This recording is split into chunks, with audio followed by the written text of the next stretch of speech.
Oke, Assalamualaikum semuanya. Aku mulai ya. Bismillahirrahmanirrahim. Assalamualaikum.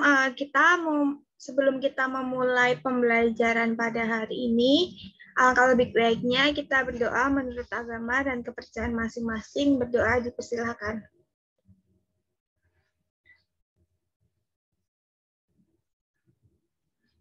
Doa selesai. Oke, teman-teman, sebelum kita masuk ke materi, aku mau share link absen dulu. Kalian bisa absen dulu. Waktunya 3 menit ya, teman-teman. Aku tunggu sampai 16.13.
Oke, karena udah pukul 16.13, kita mulai ya. Sebentar aku share screen terlebih dahulu.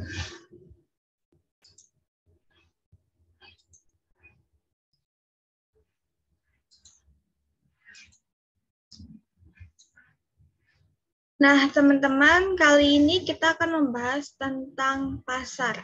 Nah, kebetulan di materi ini tuh lumayan sering ya keluar di UTBK. Jadi, kalian bisa simak dengan baik. Di sini nanti kalau aku ada salahnya atau apa, mau diingatkan ya teman-teman. Kita sama-sama belajar di sini. Oke, sebelum masuk ke materi, kenalan dulu sama aku. Halo teman-teman, nama aku Belva Ivana Ardianti. Aku sekarang kuliah di jurusan manajemen dari Universitas Muhammadiyah Surakarta. Sekarang mau masuk ke semester 2. Alamat aku di Sukoharjo. Buat teman-teman di daerah Solo Raya, boleh main bareng sama aku. Terus ini ada username Instagram aku sama Telegram aku. Buat teman-teman yang mau sharing tentang jurusan manajemen ataupun universitas-universitas, boleh tanya ke aku. Oke, teman-teman, sekian dari aku perkenalannya. Kita langsung masuk ke materi pokok pembahasan apa aja sih di dalam materi pasar. Yang utamanya itu ada permintaan dan penawaran. Di sini nanti kita bahas tentang pengertian permintaan dan penawaran, faktor-faktor yang mempengaruhi permintaan dan penawaran, fungsi permintaan dan penawaran, hukum permintaan dan penawaran, serta asumsi-asumsinya, kurva permintaan dan kurva penawaran. Selanjutnya pergerakan sepanjang kurva dan pergeseran kurva permintaan dan penawaran, Lalu proses terbentuknya keseimbangan pasar dan elastisitas permintaan dan penawaran. Nah, kebetulan permintaan dan penawaran itu bisa dibilang sering keluar dalam UTBK. Dulu aku waktu UTBK pernah keluar tentang hukum permintaan, seperti itu ya teman-teman. Jadi buat kalian yang pada mau UTBK, tolong materi ini tuh dipelajari dengan baik ya teman-teman. Modulnya juga udah aku share, bisa buat kalian bahan pembelajaran seperti itu. Selanjutnya ada peran pasar dalam perekonomian. Terdiri dari 1. Pengertian pasar, 2. Peran pasar dalam perekonomian, 3. Macam-macam pasar, 4. Struktur atau bentuk pasar, 5. Peran iptek terhadap perubahan jenis struktur pasar. Oke, itu aja pokok-pokok bahasan yang akan kita bahas kali ini. BTW, maaf ya, di grup Telegram itu di-share-nya tentang bank sentral. Itu agak sedikit miskomunikasi. Yang benar kita mempelajari tentang pasar. Seperti itu ya teman-teman. Nah, kita mulai langsung aja masuk ke yang pertama, yaitu permintaan. Permintaan atau demand merupakan jumlah barang dan jasa yang ingin dibeli oleh konsumen pada berbagai tingkat harga dan waktu tertentu. Menurut daya belinya, permintaan dibagi menjadi 3 jenis, yaitu A. Permintaan efektif. Permintaan terhadap barang dan jasa yang disertai dengan kemampuan untuk membeli dan dilanjutkan dengan realisasi. Yang dimaksud di sini ada seseorang, misalnya ada seseorang dia meminta suatu barang terhadap penjual. Nah, dia meminta barang tersebut itu dan dia mampu membeli barang tersebut. Dan nggak hanya mampu, tapi dia benar-benar beli barang yang dia minta tersebut. Seperti itu. Jadi, dia menawar, dia mampu membelinya, dan dia membelinya secara langsung. Enggak yang cuma minta doang. Nah, enggak kayak gitu. Nah, selanjutnya permintaan absolut atau mutlak, yaitu permintaan konsumen terhadap suatu barang dan jasa yang tidak disertai dengan daya beli. Nah, jadi kayak gini. Ini contohnya kayak kita meminta suatu barang. Kita meminta ke penjual untuk menyediakan barang A. Tetapi kita masih belum mampu membeli barang tersebut. Kita nggak mau beli barang tersebut, tapi kita minta barang itu ada. Kayak ya mungkin di sini tuh kayak saya cuma pengen itu barangnya tuh ada di situ gitu. Cuman kayak gitu. Jadi dia nggak ada kemampuan untuk membeli barang tersebut. Mungkin uangnya masih kurang seperti itu. Nah, yang selanjutnya permintaan potensial. Permintaan yaitu permintaan masyarakat terhadap suatu barang dan jasa yang sebenarnya memiliki daya beli tetapi belum ingin membeli. Nah, yang dimaksud di sini yaitu permintaan masyarakat. Masyarakat meminta barang A. Dia bisa mampu membeli barang tersebut. Tetapi dia masih belum mau membeli barang tersebut. Mungkin karena belum butuh atau barang tersebut di rumah masih ada stoknya. Seperti itu ya teman-teman. Jadi bedanya kalau di permintaan absolut tadi, dia nggak mampu untuk membeli. Faktor-faktornya mungkin karena awalnya belum cukup. Nah, kalau yang potensial ini, dia mampu membeli, tetapi dia masih belum menginginkan barang tersebut. Mungkin faktor-faktornya yaitu tadi karena mungkin masih ada barangnya di rumah atau ada barang substitusi lain di rumahnya, ada stoknya, seperti itu ya teman-teman. Sampai di sini ada yang ditanyain dulu sebelum aku lanjut atau aku jelasinnya kecepatan? Tolong diingetin ya teman-teman.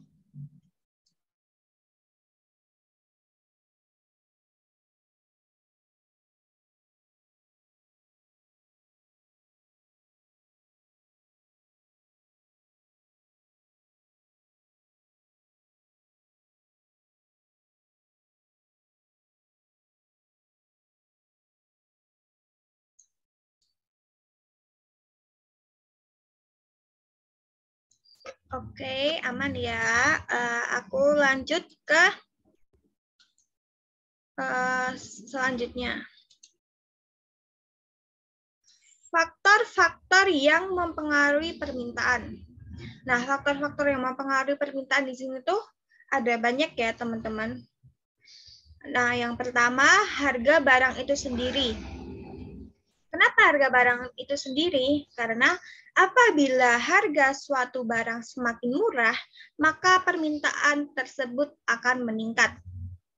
Sekarang kan ya emang gitu nggak sih? Orang-orang tuh kayak kalau barangnya murah, pasti pengennya beli yang banyak. Wah, mumpung murah nih, aku beli banyak, stok sekalian, kayak gitu.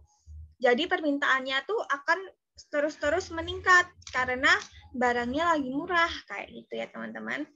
Yang kedua, harga barang lain. Apabila harga barang substitusinya turun, maka permintaan akan barang tersebut akan berkurang. Begitu juga sebaliknya, berhubungan positif atau berbanding lurus.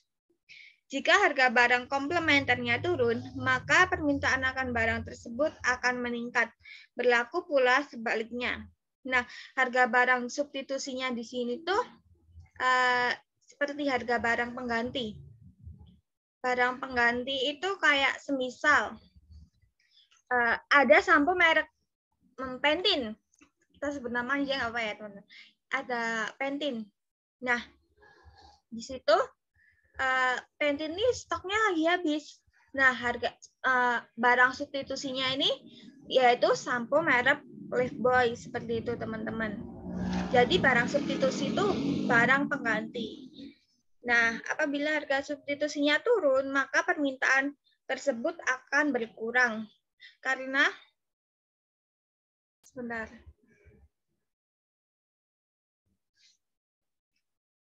Karena ini permintaannya akan barang tersebut akan berkurang. Begitu juga sebaliknya, karena biasanya kok harga substitusinya turun itu tuh kayak harga barang yang aslinya itu tuh ya ikut turun. Ikut turun. Jadi permintaannya akan menjadi bertambah. Selanjutnya barang komplementer ini tuh barang pelengkap ya teman-teman. Nah, ini berbanding terbalik. Biasanya kalau beras komplementernya lauk gitu. Kalau harga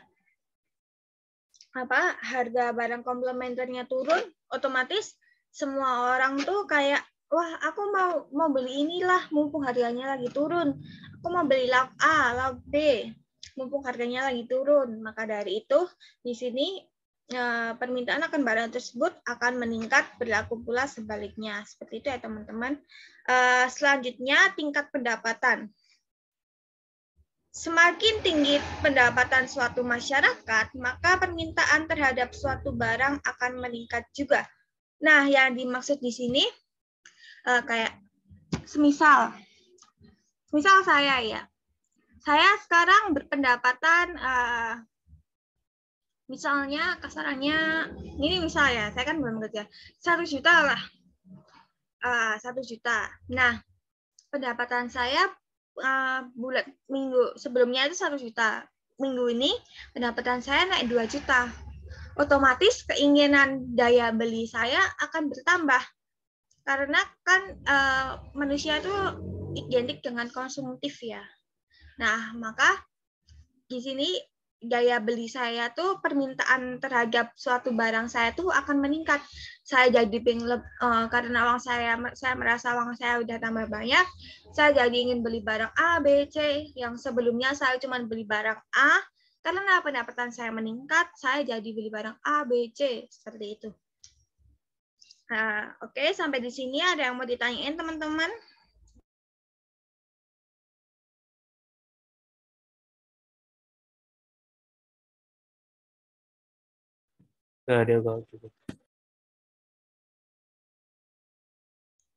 Oke, kita lanjut ke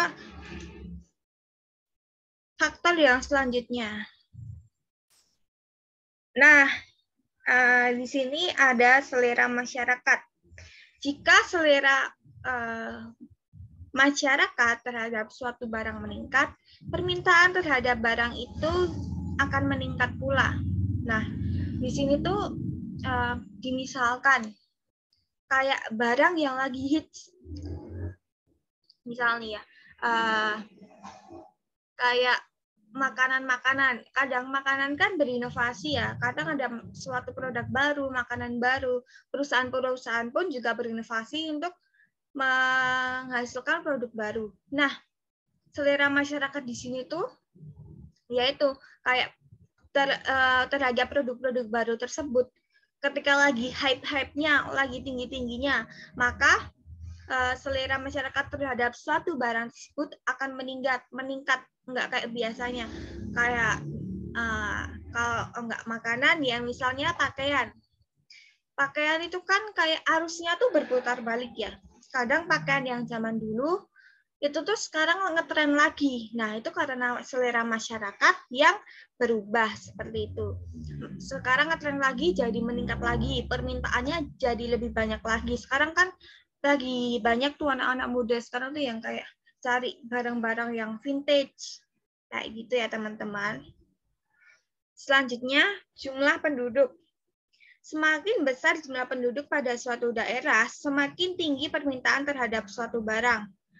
Nah, ini kayak semisal di kota saya nih, di kota Solo, jumlah penduduk setiap tahunnya itu meningkat, maka permintaan terhadap bahan-bahan sembako akan meningkat pula karena untuk memenuhi kebutuhan sehari-hari.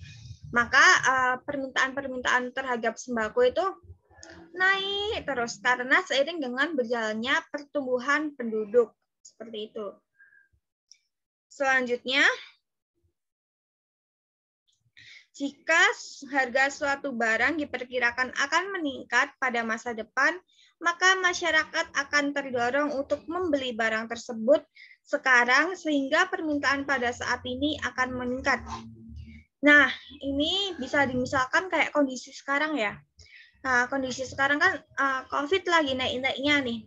Nah, sekarang tuh udah banyak kayak masyarakat yang stok masker, beli masker dari sekarang karena kekhawatiran mereka akan nilai barang dari masker itu tuh meningkat di kemudian hari. Jadi sekarang ini tuh permintaan masker sedang meningkat-meningkatnya. Karena itu masyarakat khawatir harga di masa depan tidak stabil atau meningkat kayak dulu. Waktu awal-awal COVID itu kan harga masker melambung tinggi. Nah, untuk mengantisipasi hal tersebut, masyarakat mulai dari sekarang kayak stok masker yang banyak, kayak gitu. Selanjutnya, ada pertanyaan terlebih dahulu.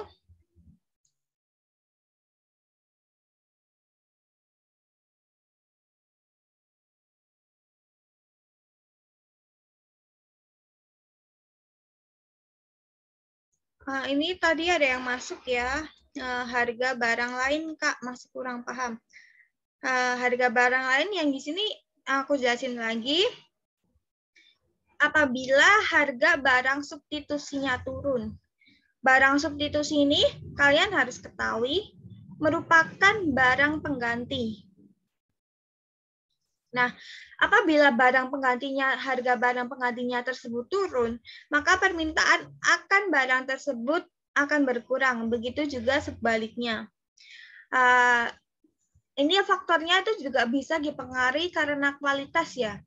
Mungkin masyarakat tuh mikir kayak gini, wah kalau harga barang, misal tadi kan kita misalkan sampo ya, harga Lifebuoy aja turun, apakah kualitasnya itu masih sama? Mending saya pakai ke yang yang bukan barang substitusi, yang barang utamanya, Pantene misalnya, seperti itu. Terus yang harga barang komplementernya, jika harga barang komplementernya turun, maka permintaan akan barang tersebut akan meningkat, berlaku pula sebaliknya. Nah, harga barang komplementernya ini barang komplementer ini tuh yang dimaksud dengan barang pelengkap. Seperti itu. Jadi yang aku misalin tadi, beras sama lauk. Barang utamanya itu tuh beras. Barang komplementernya itu lauk.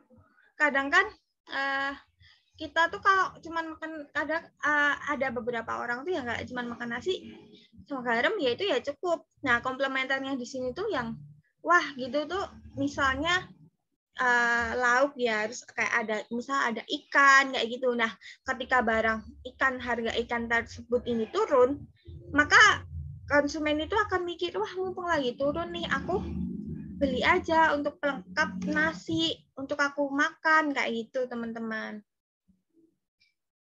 Nih, maka permintaan akan barang tersebut akan meningkat. Ini berbanding terbalik ya. Turun, meningkat. Harga barang substitusi, turun semua. Kayak gitu. Yang ditanyain teman-teman atau ada feedback?